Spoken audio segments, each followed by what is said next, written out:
chose qu'Axel IT appelle le campus digital. Donc on parle du workplace, on parle du bâtiment, on parle du campus au sein duquel vos utilisateurs travaillent, et de comment est-ce qu'on va pouvoir déployer une expérience utilisateur, un parcours utilisateur qui soit unique, qui soit simple, auquel les utilisateurs puissent adhérer, quels sont les challenges pour la DSI qui sont associés, et puis quels sont les intérêts et les bénéfices immédiats pour le patron de l'immobilier, pour les moyens généraux et pour les utilisateurs, bien évidemment. Alors je commence par quelques chiffres, qui sont des chiffres issus de l'ARCEG. Aujourd'hui, le coût annuel d'un poste de travail dans un immeuble de bureau en France est de l'ordre de 12 000 euros. Et la réglementation nous dit un poste de travail, c'est entre 10 et 12 mètres carrés, ce qui nous donne un coût par mètre carré de 1 000 euros. L'occupation moyenne de ces postes de travail est de l'ordre de 50%. C'est-à-dire que lorsqu'on regarde sur l'année, la moitié des postes de travail ne sont pas utilisés dans les entreprises en France. Alors, si on va au-delà du poste de travail, on va considérer également la salle de réunion. Là, on va avoir des éléments très très variants sur lesquels l'occupation moyenne de la salle de réunion, c'est 40% de no-show. Dans certaines organisations, c'est même 70 ou 80% de no-show, d'espaces de réunion inutilisés.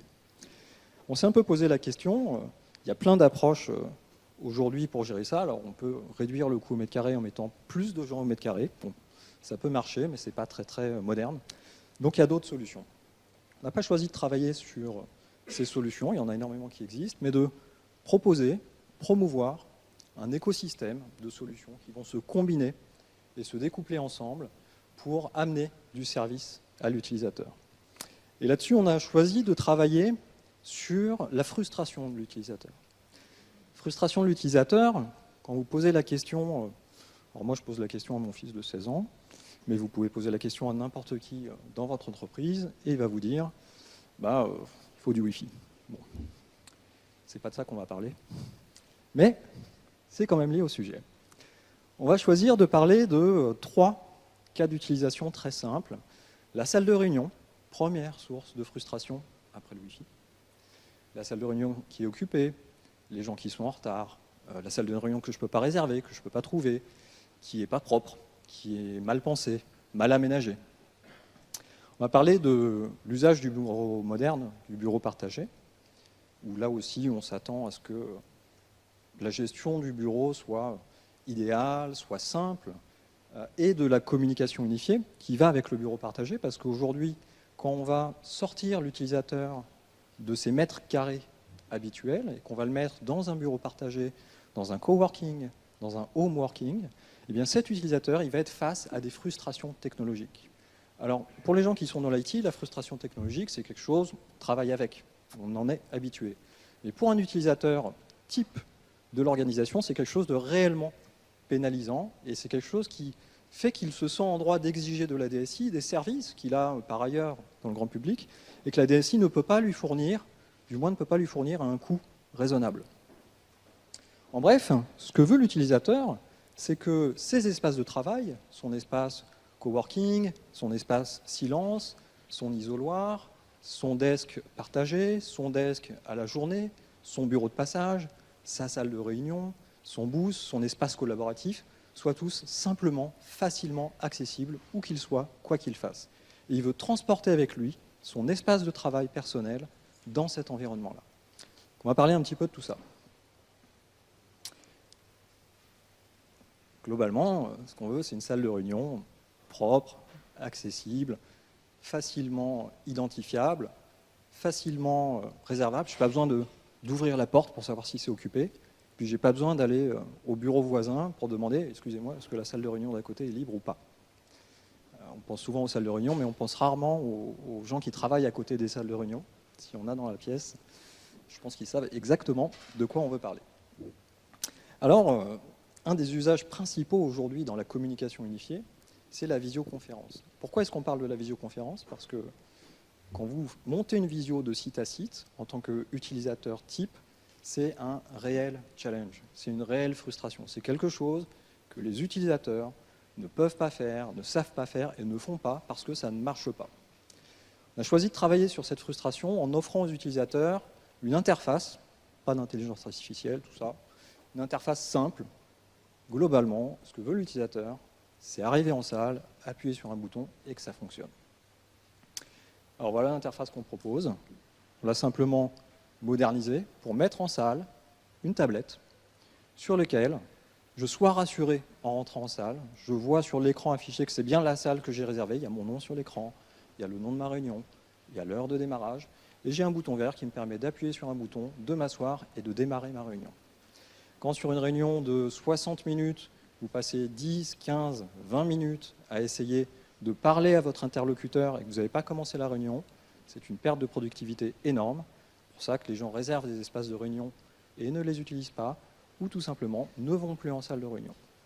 D'où l'essor d'une salle de réunion personnelle, qui est le poste de travail de l'utilisateur. Avec sa webcam, avec un casque, avec son softphone, il va pouvoir emporter sa salle de réunion chez lui, dans son coworking, ou travailler depuis son bureau.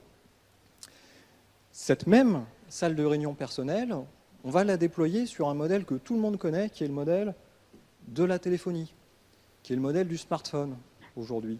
Je veux que quelque chose que les utilisateurs puissent comprendre intuitivement sans avoir à gérer un accompagnement au changement qui soit extrêmement lourd. Il est déjà suffisamment délicat à entreprendre. Je veux fournir à l'utilisateur des alternatives et des capacités. Et surtout, finalement, ce que veut mon utilisateur, il dit « je veux parler à tel utilisateur de telle société, je veux le voir en visio, partager des documents avec lui, et je me moque de savoir ce qu'il a.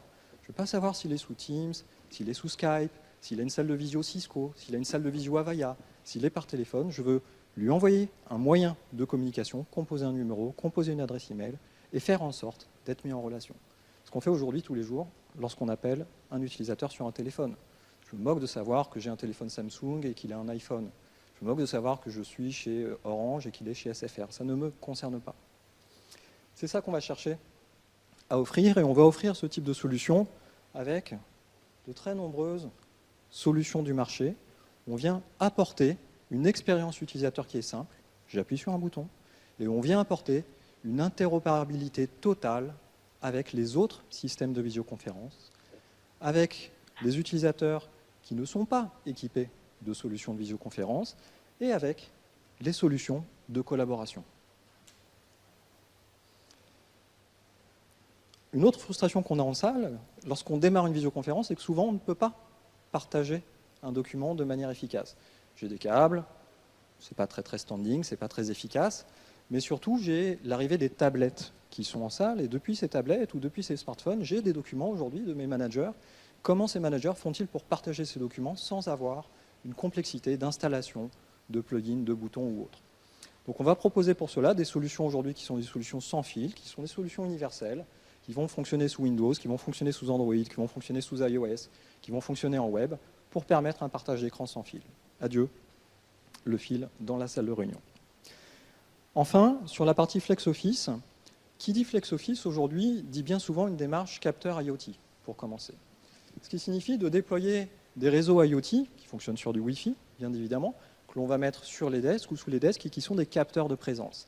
Ça ne va pas me servir à savoir où est mon bureau, où est-ce que mon collaborateur est au bureau. Ça va me servir à piloter, à gérer l'usage et la répartition de mes bureaux. Quand on déploie 60 000 capteurs pour gérer 60 000 bureaux sur plusieurs campus, au bout de 6 mois, on constate qu'on a 5%, 1500 bureaux vides qui n'ont jamais été occupés, que l'on va pouvoir utiliser parce qu'on va pouvoir les gérer, les proposer aux utilisateurs, et on constate une augmentation de l'ordre de 6% de l'utilisation de ces bureaux.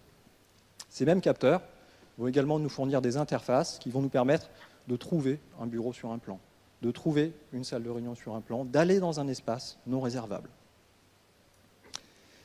Et on va aller un petit peu au-delà. Ce que veut l'utilisateur, souvent, c'est personnaliser son bureau. Donc, globalement, il veut mettre sa plante verte. Cette plante verte, c'est l'environnement de travail de l'utilisateur. C'est son numéro de téléphone, c'est ses applications, c'est ses imprimantes, c'est tous les périphériques de l'environnement de l'utilisateur.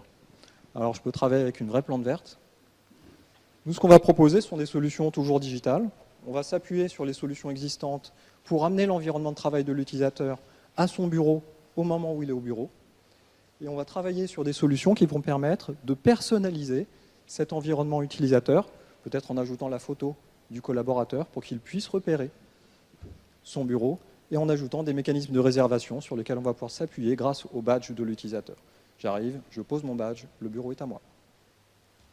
Enfin, pour synthétiser tout ça, si on devait parcourir une journée de l'utilisateur dans cette Digital Workplace, pour finir, eh bien, on aurait ce type de schéma.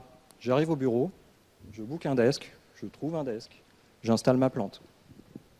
J'ai envoyé par ailleurs à un utilisateur VIP une invitation de travail en salle de réunion et cet utilisateur externe se rend sur mon site. Il est accueilli par une personne à l'accueil, il va pouvoir imprimer son code Wi-Fi en appuyant sur une tablette.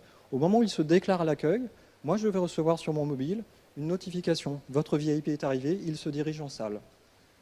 Je me dirige en salle. Si je ne suis pas sur un campus sur lequel je travaille régulièrement, je vais pouvoir repérer et être guidé sur le campus, même sur du multicampus, prendre le tram, prendre le bus, pour aller à la salle de réunion. Et le plus important, pour éviter les no-shows, ce qu'on va faire, c'est qu'on va déposer une tablette devant la salle, et cette tablette devant la salle, je vais la badger en rentrant dans la salle, je confirme ainsi que je suis dans la salle. Si je ne le fais pas, la salle est libérée au bout de 15 minutes, et les utilisateurs suivants peuvent la récupérer. Eric, pour conclure.